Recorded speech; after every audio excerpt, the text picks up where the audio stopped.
Miss. Selamat. Sebelumnya terima kasih sudah bersedia meluangkan waktu saya. Perkenalkan, saya Vika Widiana Lestari, mahasiswa dari Universitas PGRI Yogyakarta.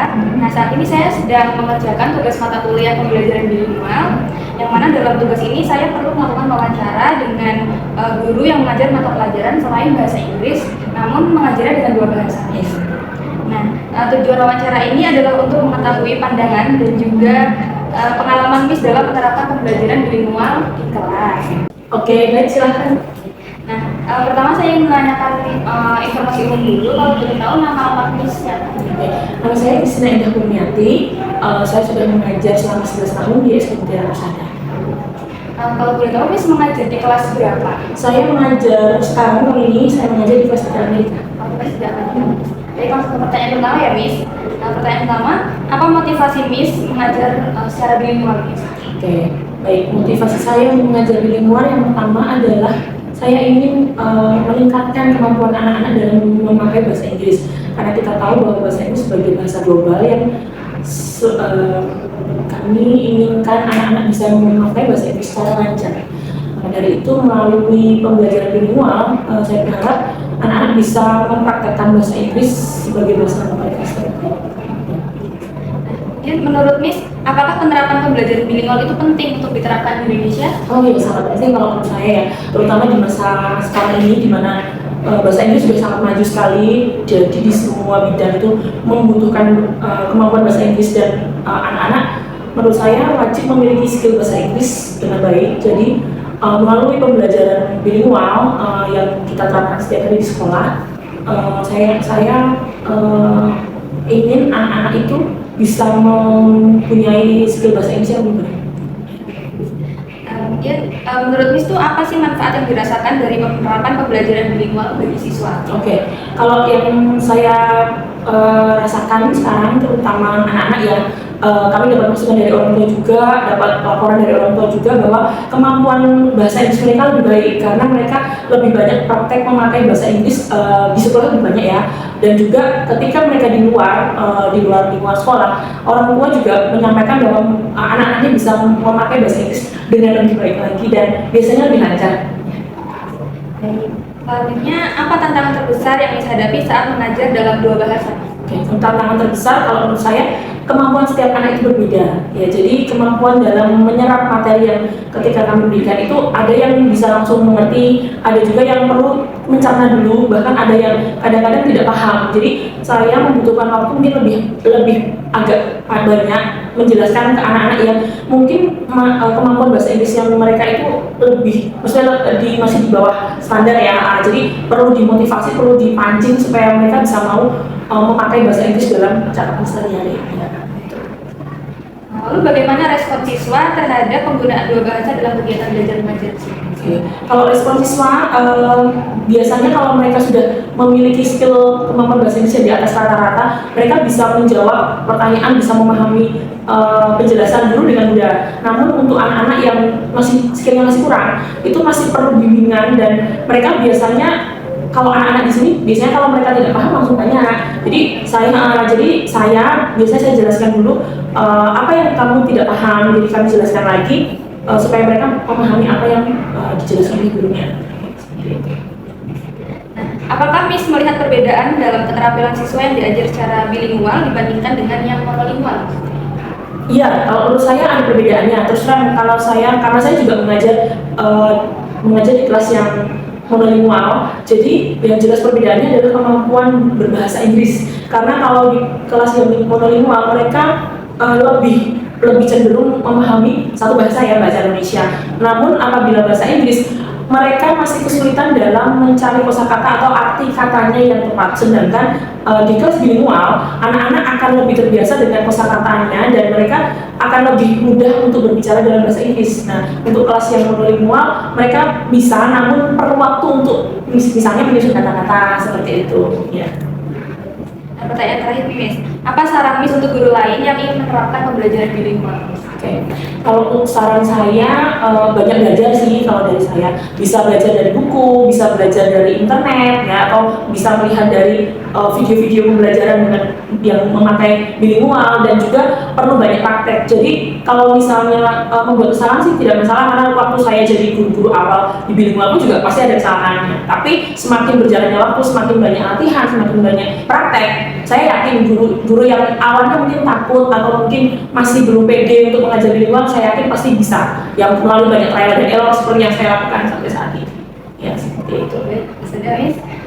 Baik, Miss, terima kasih banyak atas waktu dan ketersediaannya untuk berbagi pengalaman serta pendapatnya. Nah, jawaban dari Miss ini sangat membantu saya dalam tugas pembelajaran bilingual ini, di mana semoga apa yang disampaikan bisa menjadi inspirasi bagi saya dalam memahami praktik pembelajaran bilingual di sekolah. Sekali lagi terima kasih. Izin saya upload di YouTube ya. Iya siap. Terima kasih. Selamat pagi, Jason. Miss mau ngobrol sedikit sama Jason, bisa? Kita mau ngobrol tentang kegiatan belajar pakai 2 bahasa di kelas. Kalau di kelas biasanya pakai berapa bahasa? Cuma satu. Lebih seringnya 1 bahasa. Tapi biasanya di mix sama bahasa Inggris. Biasanya itu di kelas itu cuma bahasa Inggris. Oh, biasanya di kelas lebih ke bahasa Inggris ya. Kadang bahasa Indonesia. Sukanya lupa. Biasanya bisa bahasa Inggris berarti kan? Awal mula belajar bahasa Inggris itu sejak sekolah di sini atau dari kecil udah bisa? Belajarnya itu tuh dari TK. Tapi TK itu masih belajar itu kayak belum bisa ngobrol pakai bahasa Inggris, tapi bisa ngomong. Oh, tapi belum bisa ngobrol banyak. Berarti belajarnya dari TK. Biasanya ada les bahasa Inggris? Ya. Ada.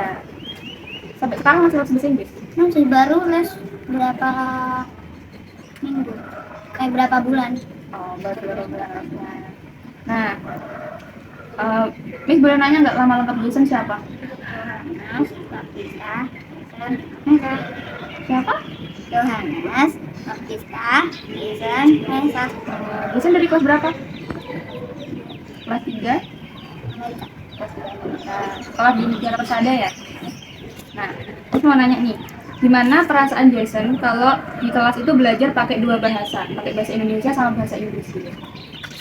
Untuk ya, Oh, Jason nggak bingung atau seneng? kadang sih ada yang bahasa Inggris yang nggak tahu artinya, pasti kan bingung tuh. Oh, kalau nggak tahu artinya masih bingung. Pernah ngobrol ke teman yang nggak tahu artinya, pengen ngomong itu tapi nggak bisa ngomongnya pakai bahasa Inggris. Terus menurut Jason nih, belajar pakai 2 bahasa di kelas itu menurut Jason bikin kamu lebih paham materi apa malah lebih susah? Paham. Lebih paham? Oke. Nah, biasanya bahasa apa yang paling sering digunain sama gurunya waktu di kelas? Inggris. Sering bahasa Inggris? Kalau pelajaran bahasa Indonesia ya udah pakai. Kalau pelajaran bahasa Indonesia pakai bahasa Inggris. Nah, tapi selain itu lebih sering bahasa Inggris. Oke. Nah, kalau misalnya nih, Bu Guru, Miss-nya mau ngajar menggunakan bahasa Inggris, terus Jason-nya kurang paham, biasanya Jason gimana?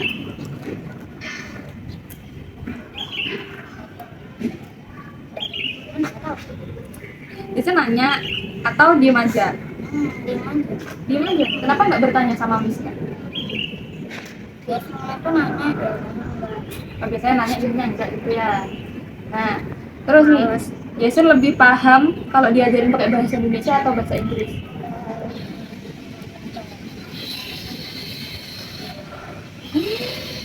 Bahasa apa? Inggris. Oh, lebih paham pakai bahasa Inggris ya? Bentar.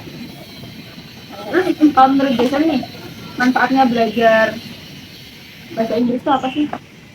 Pinter lah maksudnya. Biar makin pintar gitu ya? Kalau manfaatnya belajar 2 bahasa di kelas? Nggak tahu. Oh, maksudnya kalau belajar pakai 2 bahasa tuh Jason merasa lebih baik dalam hal apa gitu? Makin paham atau makin sulit karena kalau pakai 2 bahasa tuh tambah susah atau tambah gampang? Dan tambah gampang. Jadi Jason udah terbiasa pakai bahasa Inggris juga ya? Satu. Kalau ngobrol itu sama temennya itu dari kelas 1. Kalau di TK itu tuh ngobrol sama teman itu pasti Jadi kita ngobrol sama teman masih susah karena gara-gara campur-campur. Tapi sekarang udah bisa. Oke. Nah, menurut Jason tuh nanti bisa bicara bahasa Inggris itu di masa depan tuh berguna nggak sih? Berguna. Berarti penting ya. nanti kalau belajar bahasa Inggris gimana nggak sih? Oh, Jason mau jalan-jalan ke Inggris? Enggak. Mau kemana? Kalau Jason dikasih pilihan nih, mau tetap pakai belajar dua bahasa atau diajar pakai bahasa Indonesia aja? Dua bahasa. Pakai dua bahasa. Jadi Jason suka nih sekolah pakai dua bahasa. Semua suka. Oke, makasih ya Jason udah mau cerita sama jawab-jawab pertanyaan dari. Baik, sebelumnya Assalamualaikum warahmatullahi wabarakatuh. Selamat siang Ibu Narsi. Waalaikumsalam warahmatullahi wabarakatuh. Selamat siang. Sebelumnya saya ucapkan terima kasih karena telah meluangkan waktunya hari ini untuk saya wawancarai terkait tugas saya yaitu pembelajaran bilingual Ibu. Oke. Oke, langsung ke pertanyaan pertama Ibu. Oke, silahkan. Pertanyaan yang pertama, apa alasan Ibu memilih sekolah bilingual untuk anak Ibu? Oke, alasan pertama ya untuk memilih sekolah bilingual untuk anak saya itu tantangan globalisasi sekarang ini sangat besar. Jadi saya itu sebagai orang tua berkeinginan anak saya nanti ya kita nggak tahu nasib ya. Nanti siapa tahu bisa boarding ke luar negeri. Nah, jadi tidak payah untuk belajar lagi. Jadi di sekolah bilingual mereka udah belajar, jadi paling tidak dasarnya. Jadi untuk menghadapi tantangan istilahnya apa? Tantangan globalisasi. Untuk menghadapi Gitu. tantangan globalisasi. Baik. Kemudian pertanyaan kedua, bagaimana pendapat Ibu tentang penggunaan dua bahasa di sekolah anak Ibu? Sangat setuju, sangat setuju. Karena dengan penggunaan dua bahasa di sekolah, ya, karena dapat membantu anak saya bisa memahami, ya, masalah apa ya?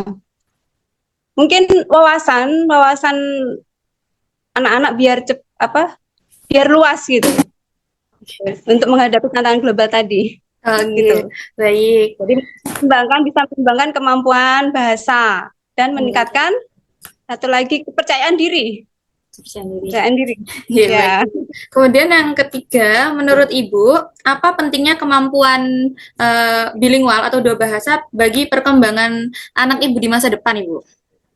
Jadi bisa untuk sebenarnya kemampuan bilingual ini sangat penting ya untuk perkembangan anak di masa depan untuk tadi menghadapi persaingan global dan meningkatkan ya pokoknya yang intinya tuh bisa meningkatkan kemampuan global dan meningkatkan kesempatan karir mereka gitu. Dapat membantu anak saya bisa memahami nilai-nilai apapun. Jadi kalau kita belajar bahasa, otomatis kita belajar budaya yang bahasa yang kita pelajari. Nah itu. Ya. Selanjutnya, menurut Ibu tantangan apa yang sering dialami dalam proses pendampingan belajar anak di rumah pada sistem bilingual, Ibu? Khususnya kosakata ya. Kosakata yang karena anak-anak itu kalau biasanya kalau belajar dengan bahasa lain itu harus disertai dengan apa ya? Objeknya. Misalnya buku, harus kita pegang bukunya. Nah, itu tantangan ya. Jadi apapun yang kita pelajari itu harus disesuaikan dengan objeknya. Misalnya kita pegang apapun, nah kita bahasakan. Makan itu bahasanya apa? Nah, kayak gitu. Lebih ke kosakata sama benda konkretnya gitu nggih, Bu? Ya. Jadi kosakatanya biasanya belajar bahasa itu harus diperbanyak dengan kosakata. Kosakata itu penting sekali. Gitu. Jadi kosakata. Dasar. Oh, ini. Selanjutnya, menurut Ibu, apa kelebihan sekolah bilingual dibandingkan dengan sekolah reguler atau sekolah biasa, Ibu? Jadi kelebihannya itu gini, bisa membantu anak saya dalam apa? Mengembangkan kemampuan bahasa tadi. Mengembangkan Jadi kemampuan bahasa. pintar dengan bahasa lain, mereka tidak apa ya istilahnya itu bisa berpikir kritis ya kritis dan selain itu dapat apa ya yang tadi dapat memahami nilai-nilai budaya Memahami budaya. yang bahasa yang dipelajari. Oh, Nah, iya, jadi baik. bahasa Inggris pasti belajarnya apa budaya bahasa Inggris tuh itu kenali juga gitu. Jadi belajar juga budaya bahasa Inggris juga misalnya kita belajar bahasa Jawa misalnya ya. Kita pasti belajar budaya Jawa juga kan. Nah, Iya, seperti Ibu. itu. Ya. Oke, baik. Selanjutnya pertanyaan terakhir, Bu. Apa harapan Ibu terhadap hasil belajar anak melalui pembelajaran bilingual ke depannya, Ibu? Saya berharap anak saya bisa memiliki kemampuan bahasa, khususnya ini bahasa Inggris ya, yang lebih baik dan dapat menggunakan kemampuan tersebut untuk minimal sekarang ini untuk belajarnya. Ya, sekarang ini era globalisasi, era digitalisasi, HP aja sekarang pakai bahasa Inggris semua, ya enggak? Jadi berharap semua eh, apa ya anak saya itu bisa menghadapi masa depan dengan lebih baik. Jadi istilahnya tidak apa ketinggalan. Itu harapan saya. Baik. Mungkin itu saja, Ibu. Terima kasih sudah meluangkan waktu untuk saya. Nanti izin saya upload di YouTube nggak, Ibu, hasil recordnya? Nggih. Baik. Sekali lagi terima kasih, Bu Sunarsi. Eh, saya akhiri. Wassalamualaikum warahmatullahi wabarakatuh. Waalaikumsalam warahmatullahi wabarakatuh.